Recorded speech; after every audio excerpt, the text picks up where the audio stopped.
incredulidad y mayor desencanto.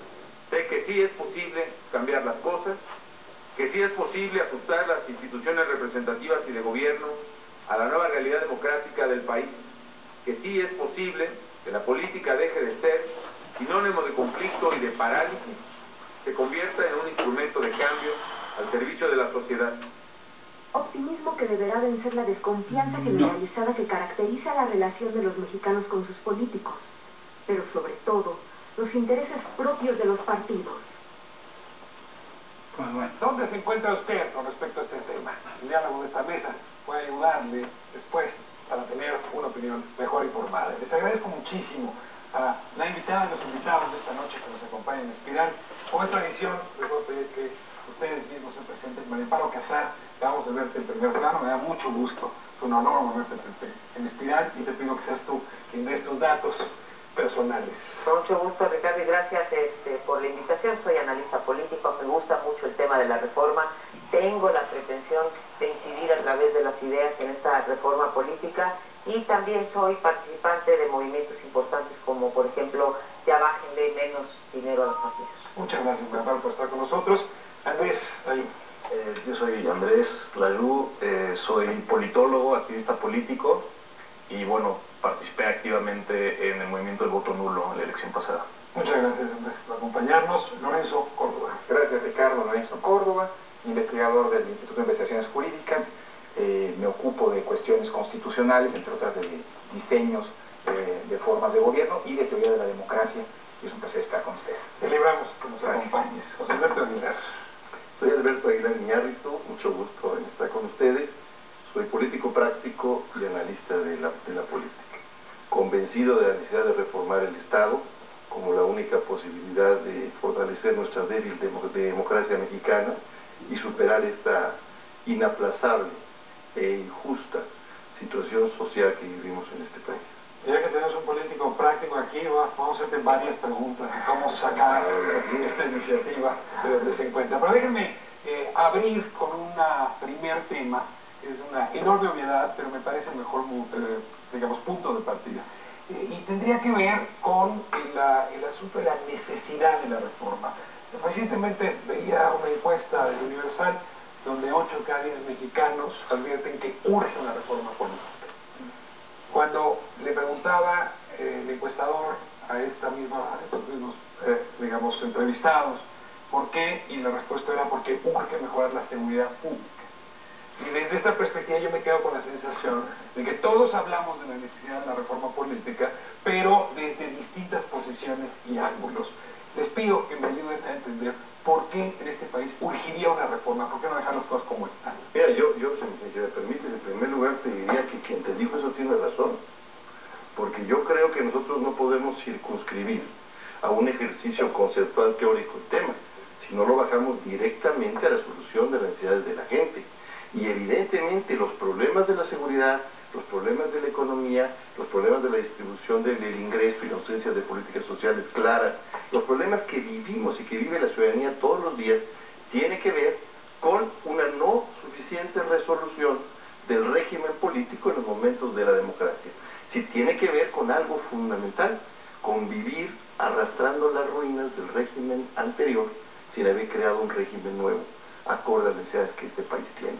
Entonces, yo diría que esa persona en sentido común tiene bastante claro para qué la quiere. Ser abogado del diablo. En los finales de los 90 hicimos una serie de reformas electorales que nos dieron un nuevo régimen. Y hablamos del nuevo régimen después del 2000.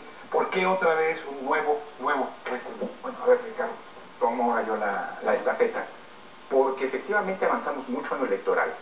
Es decir, logramos perfeccionar un sistema, generar confianza, certidumbre con todo y que bueno, hay altibajos a lo largo de la historia en esta materia. Pero, digamos, el tema electoral en términos generales ha estado resuelto o ha sido atendido a suficiente. Y en cambio el del diseño de las instituciones ha sido un tema en el que se ha avanzado a trompicones y en algunos ámbitos ni siquiera se ha iniciado. Nosotros tuvimos desde la propia Constitución, pero no solo, tuvimos un diseño institucional, un diseño de las instituciones, que se modeló para hacer, me parece, funcionar un régimen político profundamente vertical y autoritario. El problema es que por la vía electoral se introdujo entre nosotros un profundo cambio político que está allí, que es, digamos, obvio y que cotidianamente podemos verlo, sin haber modificado la correlación que estaba en la propia Constitución diseñada para un régimen que ya no está. Tenemos un régimen, un diseño institucional, permítanme la expresión, desfasado y no solo inadecuado para la nueva realidad política que este cambio nos trajo consigo, sino que además está resultando disfuncional.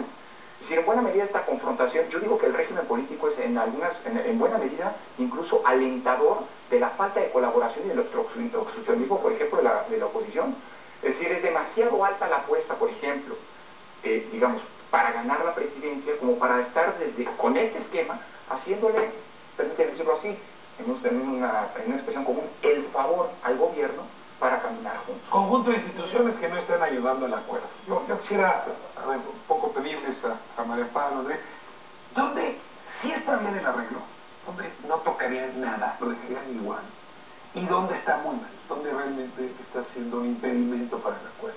Pues yo dos apuntes, Ricardo. Creo que tiene toda la razón Lorenzo, ¿sí? No se ha hecho en este país más que reformas, diga, a las vías de acceso al poder y a la forma en que traducimos los votos en asientos para los cargos de elección popular, y es cierto que esto ha desatado muchísimos cambios en este país y ha activado a los poderes, pero nunca hemos movido, no hemos hecho, no hemos intentado una reforma política que mueva la división de poderes o que mueva una cosa que no trae esta reforma política, que vertebre de nueva cuenta los órdenes de gobierno. Esto es el gobierno local, el gobierno estatal y el gobierno federal.